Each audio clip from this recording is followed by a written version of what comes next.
BA part प्रथम के प्रिय विद्यार्थियों, ऑनलाइन क्लासेज में आपका पुनः स्वागत। अनिवार्य हिंदी हम आपको पढ़ा रहे हैं,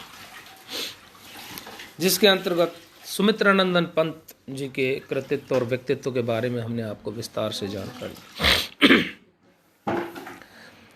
सुमित्रानंदन पंत जिन्हें प्रकृति का सुकुमार कवि कहा जाता है, इनकी पल्लव, ग्रंथि, उच्छ्वास, वीणा आदि जो प्रारंभिक रचनाएं हैं, जिनमें उन्होंने प्रकृति के अनेक मनोरम चित्र प्रस्तुत किए, जिसके आधार पर उन्हें प्रकृति का सुकुमार कवि कहा जाने लगा। परंतु जैसा कि आपको विदित है कि 1921 में गांधी जी के आह्वान पर उन्होंने अपने अध्ययन का त्याग कर दिया और वो जनता के दुख दर्द को देखने लगे, उनकी पीड़ा को समझने लगे और वो उनकी कविता में प्रस्तुत हुई। लोकायतन उनका महाकाव्य, जिस पर अरविंद के दर्शन का प्रभाव है बहुत ज़्यादा। इसमें विचार और शब्दों का अधिक प्रभाव है, इसलिए जो थोड़ा सा भाव शून्य हो गया है हमें।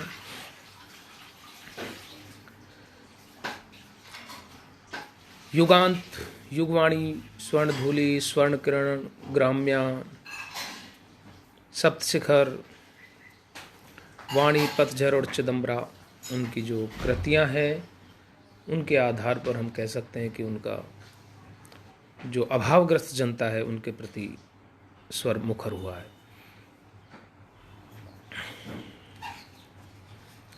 आपके पाठ्यक्रम में संकलित कविता भारत माता, जिसमें भारत माता की दुर्दशा, वो भारत माता कहाँ रहती है? ग्रामवासिनी। उसकी क्या हालत है, तो उस समय का चित्र प्रस्तुत किया है कि किस प्रकार अभावग्रस्त लोग थे भारत के अंदर। शोषित थी वो, अर्धछुतित थी, क्षुधित, शोषित, निर्वस्त्र जन, मूढ़, अशभ, अशिक्षित, निर्धन, नतमस्तक, तरुतल निवास। सर पे छाया तक नहीं थी, पेट भरने को भोजन नहीं था। 30 करोड़ लोग जो है 30 करोड़ लोग जो है नग्न तन थे। देखिए आप कैसा वातावरण था, कितने अभावग्रस्त लोग थे, और वो भी सहन कर ले, लेकिन शोषक वर्ग और तैयार था। अपने ही घर में प्रवासनी हो गई थी, अपने ही घर में प्रवासनी, विदेशी लोग शासन कर रहे, और यहाँ के जो देशी राजा हैं, सामंत वर्ग है, महाजन वर्ग है, वो भी शोषण कर रहा था। कहीं जाति के नाम पर, कहीं धर्म के नाम पर, ऊंच नीच, छुआछूत, पूरे भारतवर्ष की जो दुर्दशा है उसको प्रकट किया है सुमित्रानंदन पंत जी ने कि उस समय क्या स्थिति थी। भारत माता की तस्वीर उन्होंने खींची है। कैसी है भारत माता जो ग्रामवासिनी है? चिंतित भ्रकुटी, क्षितित तिमिरांकित, भाल पर चिंता की रेखाएं हैं। चिंतित भ्रकुटी,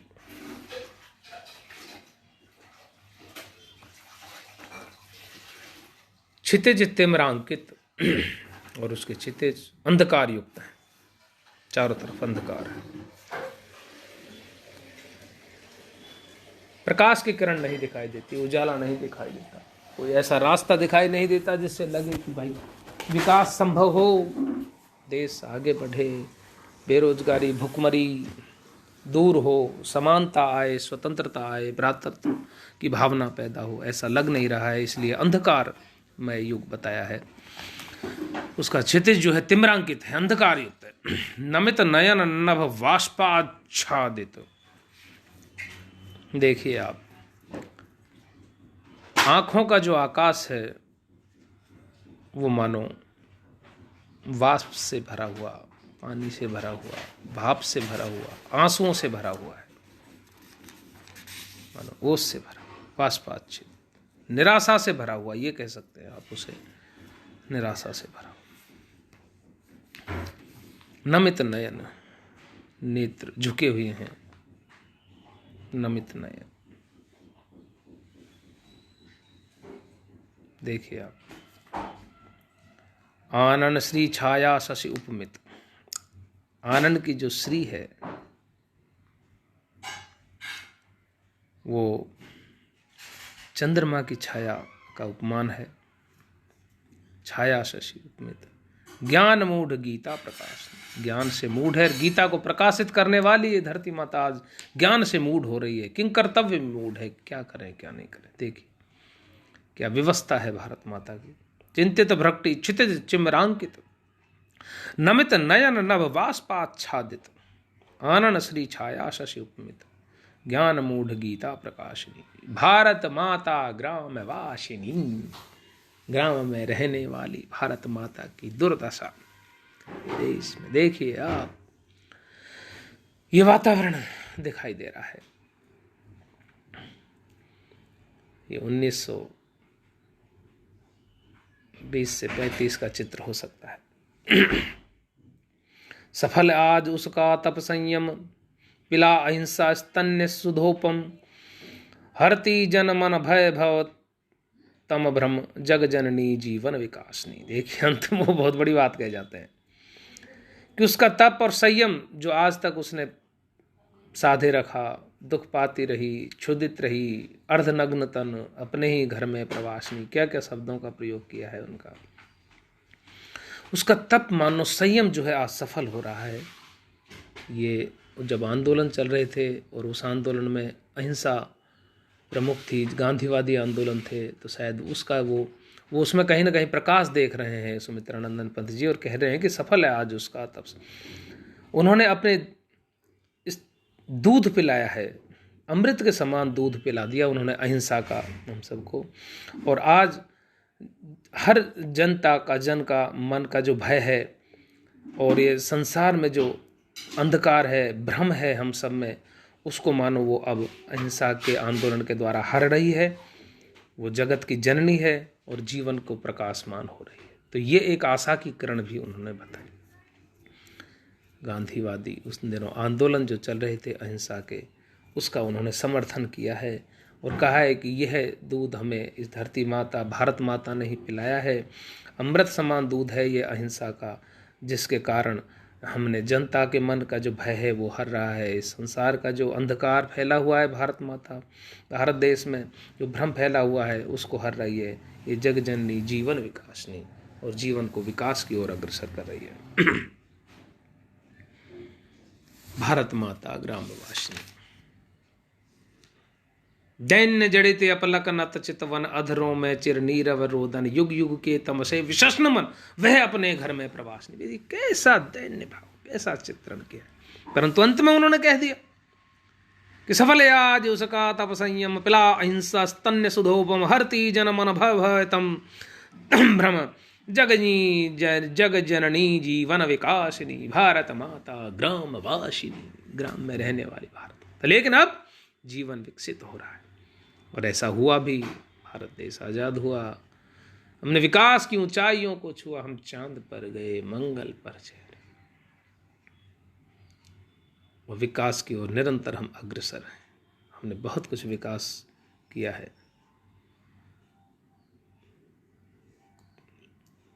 तो इस प्रकार उनकी आपको भारत माता जो कविता है पूरी हुई। इसके पश्चात जो उनकी अगली कविता है, पर्वत प्रदेश में पावस, उसे आप पढ़ें। पर्वत प्रदेश में पावस, पावस कहते हैं वर्षा को, अर्थात पर्वत प्रदेश में वर्षा का जो चित्र उन्होंने खींचा है, यहाँ प्रकृति चित्रण है, दोनों ओर है उनका। प्रकृति के सुकुमार कवि तो हैं ही, परंतु उन्होंने जो अभावग्रस्त जनता का को भी उन्होंने आवाज, उनके दुख दर्द की आवाज को भी उन्होंने प्रकट किया है। युगांत में, युगवाणी में, स्वर्ण किरण स्वर्ण धूलि, सप्त सागर, सप्त शिखर, चिदम्बरा, वाणी, ग्राम्या, ये जो उनकी काव्य संग्रह है। पावस ऋतु थी पर्वत प्रदेश, दूसरी कविता है पर्वत प्रदेश में पावस।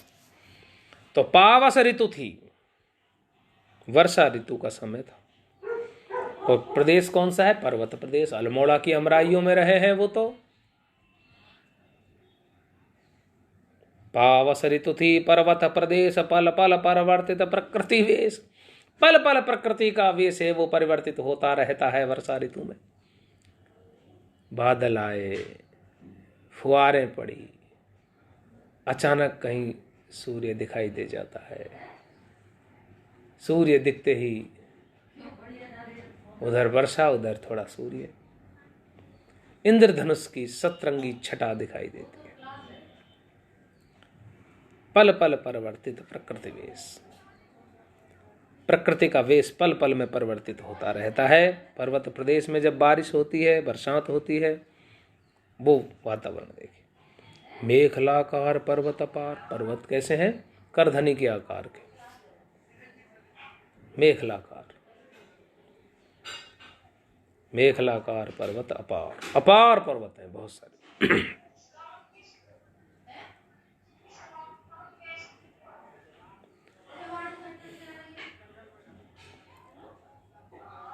मेखलाकार पर्वत अपार, अपने सहस्त्र दृग सुमन फाड़, अपने सहस्त्र दृग सुमन फाड़। अपनी जो आंखें रूपी पुष्प हैं, उनको हजारों आंखें जो है उनको फाड़ करके वो देख रहे हैं। अवलोक रहा है बार बार, नीचे जल में निज महाकौर।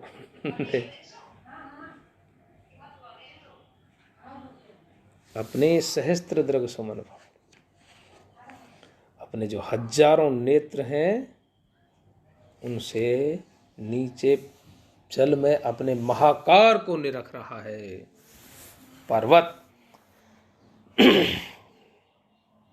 पावस ऋतु थी पर्वत प्रदेश, पल पल परिवर्तित प्रकृति वेश। मेखलाकार पर्वत अपार, अपने सहस्त्र दृग सुमन फाड़, अवलोक रहा है बार बार, नीचे जल में निज महाकार। अपने बड़े आकार को वो नीचे मानो जल में देख रहा हो, हजारों आंखें फाड़ करके।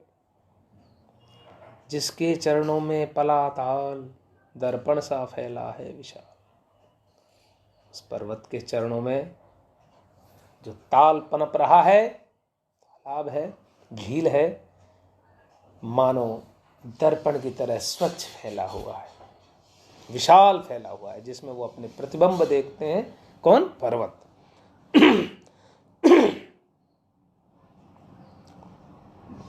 गिरि का गौरव गा कर झरझर, जैसे बंदीजन राजा का चारण भाड़, बंदीजन राजा का गुणगान करते हैं, वैसे ही मानो उस पर्वत जो राजा है उसका गौरव गा गा करके और झरझर मद से नस नस उत्तेजित करके मोती की लड़ियों से सुंदर झरते हैं। झाग भरे झरन निर्झर, झरने झर रहे हैं,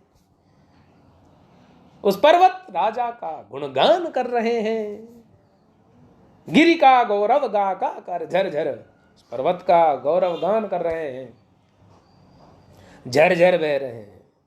मद में नस नस उत्तेजित, मदमस्त होकर नस नस को उत्तेजित कर रहे हैं।